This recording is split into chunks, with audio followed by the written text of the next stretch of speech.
আসসালামু আলাইকুম। আমি আসিফ আকবর, সঙ্গীত শিল্পী। আমি ঢাকা থেকে এসেছি। পাগল হাসান আমাদেরই গোত্রের মানুষ ছিলেন, তবে সে আর একটু ক্রিয়েটিভ ছিল। আপনাদের ছাতকের সন্তান। ব্যক্তিগতভাবে আমি পাগল হাসানের সাথে খুব সম্পৃক্ত ছিলাম। সে আমাকে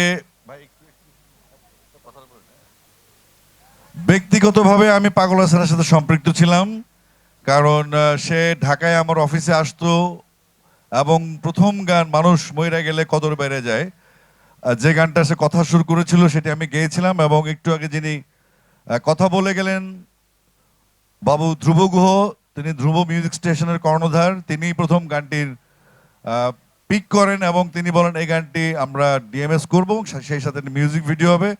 যে মিউজিক ভিডিও করেছিলেন বাংলাদেশের প্রখ্যাত ঔপন্যাসিক সাদাত হুসাইন। তো এই গানটি করার সময় পাগল হাসানের আবেগ ছিল অন্যরকম। প্রায় 7 বছর আগের গল্প আমি করছি। আগে ধন্যবাদ জানাতে চাচ্ছি ছাতকের যারা উপস্থিতি এখানে আছেন, ধন্যবাদ জানাতে চাচ্ছি প্রশাসনকে, ধন্যবাদ জানাতে চাই যারা মিডিয়া জার্নালিস্ট আছেন, বিভিন্ন মিডিয়া থেকে এসছেন তাদেরকে, ধন্যবাদ জানাতে চাই পাগল হাসানের বন্ধু মহলকে।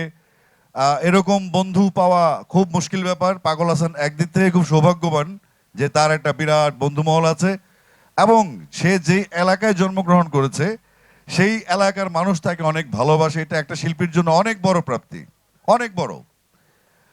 তো পাগলের সাথে আমার সম্পর্ক ছিল এরকম যে আমরা ক্যারাম বোর্ড খেলতাম, আমরা পারিবারিকভাবে মিশে গিয়েছিলাম এবং সে ঢাকায় গেলেই সে আমার অফিসে, আমরা একসাথে আড্ডা মারতাম। সে আমাকে আমি তাকে জিজ্ঞেস করেছিলাম, তুমি তুমি তো নদীর এলাকার মানুষ, তুমি সাগরে গিয়েছো কিনা? সে বলল, ভাই আমি কোনোদিন সাগর দেখি নাই। তো কিছুদিন পরে আমি তাকে নিয়ে পতেঙ্গা যাই এবং আমরা সমুদ্র ভ্রমণ করি, গভীর সমুদ্রে তাকে আমি নিয়ে গেছিলাম। তার কিছুদিন পরেই অ্যাক্সিডেন্টটা হয় এবং জাস্ট 18 তারিখে আমি সেদিন রাতে আবার লেবাননে চলে যাই। আমার কনসার্ট ছিল, যে কারণে আমার আসলে আসা হয়নি। তারপরে নানান রকম টানা পড়েন, হিসাব মিলানো, সব সব আশ্রয়। তো এখন 1 বছর পরে পাগল হাসানের মৃত্যুবার্ষিকী উপলক্ষে পাগল হাসান যেই স্মৃতি পরিষদ গঠিত হয়েছে, এখানে তার বন্ধুরা করেছে, তার শুভাকাঙ্ক্ষীরা করেছে, তার কলিগরা করেছে, তার মিউজিশিয়ানসরা করেছে এবং সেই সঙ্গে আপনারা যারা আপনাদের ছাতকবাসী আছেন, আপনাদেরকে একটা কথা বলতে চাই, আমরা খুব সৌভাগ্যবান যে আমরা একজন ক্ষণজন্মা পাগল হাসানকে পেয়েছিলাম, যে তার কথা, সুর, গায়কী, তার চিন্তা, তার দর্শন, তার বহুমাত্রিকতা, তার বিরহ, তার মুর্শিদি চিন্তা সবকিছু মিলিয়ে পাগল ছিল একটা ব্র্যান্ড। একের ভিতরে অনেক কিছু, যে উপলক্ষ সেটাই ছিল পাগল হাসান। আমরা আশা করছিলাম যে পাগল হাসান, মানে আমাদের সৌভাগ্য হয়ে সে এসেছিল পৃথিবীতে। আমরা আশা করেছিলাম পাগল হাসান অনেক বড় হবে, অনেক দিন বাঁচবেন এবং আমাদের বাংলাদেশের সঙ্গীতকে শাহ আব্দুল করিম সাহেবদের মতো সমৃদ্ধ করবেন। আমরা একদিক থেকে খুব সৌভাগ্যবান যে পাগল তার স্বল্প সময়ে সারা পৃথিবী জুড়ে একটা ফ্যান বেস তৈরি করেছে। আমরা যখন বিদেশে যাই, বিশেষ করে ইউরোপিয়ান দেশগুলিতে যখন যাই, মিডল ইস্টে যখন যাই, আমি দেখতে পাই পাগল হাসানের একটা দল ভক্ত যারা আমার কাছে আসে এবং তারা বলে পাগল হাসানের খবর নেবেন, পাগল হাসানের পরিবারের খবর নেবেন, পাগল হাসানের গান গাইবেন, পাগল হাসানকে স্মরণ করুন। ভাই, পাগলকে হারিয়ে যেতে দেওয়া যাবে না। তো আমরা একটা কিশোর পলাশ, এফ এ সুমন, আমরা সহ বসেছি। আমাদের সবচেয়ে আগে কাজ করছে জুয়েল মোর্শেদ, যিনি একটু কথা বলে গেলেন, যিনি পাগল হাসানের যে রাইটস, রেভিনিউ এবং ভবিষ্যতে তার পরিবার নিরাপত্তা, সেই যেই অধিকার, তার গান গাওয়ার যে টাকাগুলি আছে, যে টাকাগুলো অনেক জমা হয়েছে, ভবিষ্যতে তারা জমা হবে, সেইগুলো আমরা একসাথে করা হয়েছে মোটামুটি। বাট ভবিষ্যতে একটা সিস্টেমে চলবে। পাগল হাসানের বন্ধুরা এবং তার কলিগরা পাগল হাসানের পরিবারের কাছে সেগুলো বুঝিয়ে দিবেন এবং এটা সুন্দরভাবে হবে। আমরা এখান থেকে সৌভাগ্যবান যে পাগল তার ছোট্ট জীবনে এমন কিছু দর্শন আমাদেরকে দিয়ে গেছে গানের মাধ্যমে। প্রত্যেকটা বিষয় তার চোখে পড়েছে খুব স্বল্প সময়ে, সেটা আমাদের কাছে কৃতজ্ঞতা। আজকে জিনান, তার ছেলে, তার জিহান, তার ছেলে, 2 ছেলে, তার চান সুরুজ, তার, এবং আমি তাদের একটা গ্রুপের নাম দেখলাম সুলতান সুলেমান গ্রুপ। আমি আর হাসান বসে বসে এক সময় আমার অফিসেই আমরা রাত 8:30টার সময় সুলতান সুলেমান দেখতাম, আবার রাত 10টার সময় সুলতান সুলেমান দেখতাম। পরে এসে দেখি এখানে একটা সুলতান সুলেমান গ্রুপ আছে, মানে পাগল এটা এখানে ইমপ্লিমেন্ট করে ফেলছে। আমাদের দুর্ভাগ্য, আমরা পাগলকে হারিয়ে ফেলেছি, কিন্তু আমাদের হাতে অপশন আছে। এই যে মেলাগুলি হবে, আজকে স্মরণ সভা হচ্ছে, স্মরণ মেলা হচ্ছে। পাগল যেহেতু সঙ্গীতের লোক ছিল, আমরা সঙ্গীতের বাইরে যেতে পারবো না।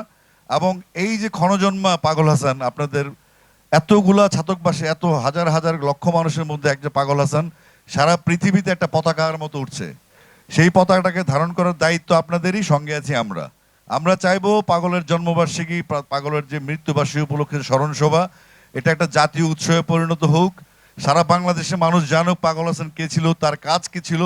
সারা বাংলাদেশের মানুষের বলতে চাই যে আজকের এই প্রোগ্রামটা বিশেষ করে আমরা যারা আয়োজন করেছি, উপদেষ্টা পরিষদ এবং পাগল হাসান পরিষদ, আপনাদেরকে এই অনুষ্ঠানটা উপহার দেওয়ার জন্য আমাদেরকে সার্বিক সহযোগিতা করেছেন যারা প্রশাসনিক কর্মকর্তা, জেলা প্রশাসক, সাংবাদিক নেতৃবৃন্দ অনেকেই আছেন। যদি সবার নাম বলতে যাই অনেক সময় লাগবে, যার জন্য সময় বলবো না, যেহেতু আমাদের অতিথির সময় একদম কম। ওনারা হয়তো কিছু কথা বলবেন, তারপরে আপনাদের সামনে সঙ্গীত উপস্থাপন করবেন। আমি সবাইকে ধন্যবাদ জানাচ্ছি এবং আজকে এই অনুষ্ঠানে যারা উপস্থিত হয়েছেন সবাই আমাদেরকে সার্বিক সহযোগিতা করবেন এই আশা ব্যক্ত করছি।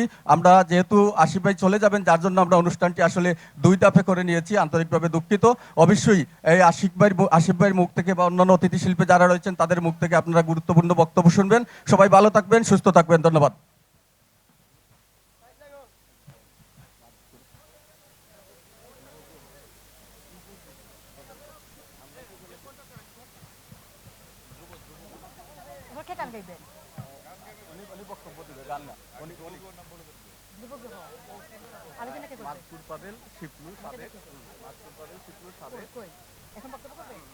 সুপ্রিয় দর্শক, এই মুহূর্তে বক্তব্য প্রদান করবেন গোলাম আম্বিয়া মাজকুর পাবেল, সাবেক ভাইস চেয়ারম্যান, ছাতক উপজেলা পরিষদ।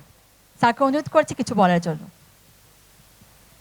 আমাদের হাসান বাংলাদেশের ব্র্যান্ড পাগল হাসান স্মৃতি পরিষদের আজকের এই আলোচনা সভা সাংস্কৃতিক অনুষ্ঠান, বিশেষ করে প্রথম মৃত্যুবার্ষিকী উপলক্ষে আজকের এই সভায় আমাদের মধ্যে অন্যতম আমাদের আকর্ষণ বাংলাদেশের জীবন্ত কিংবদন্তি আসিফ আকবর ভাই সহ শিল্পীবৃন্দ, বাংলাদেশের সমৃদ্ধ শিল্পীবৃন্দ, আসসালামু আলাইকুম, আদাব এবং শুভেচ্ছা।